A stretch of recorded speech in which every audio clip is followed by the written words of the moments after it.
Wilma, what is this? Flintstones. Eat the Flintstones. What is it made of? We're a modern. So they can. It's just a makeshift table and seat. No, I wouldn't call it makeshift. It's creative.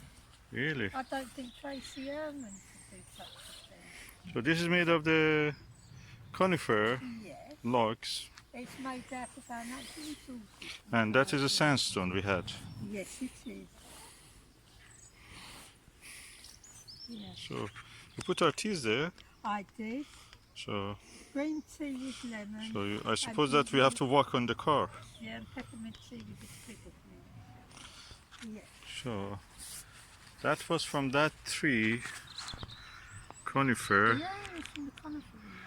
that we kept a stump of it just to maybe use it later for something. Yeah. So we thought we'd make a little picnic table. It's an absolutely wonderful mid-February morning, and you can hear the birds sing. So I removed that tray now. It looks more Flintstone like.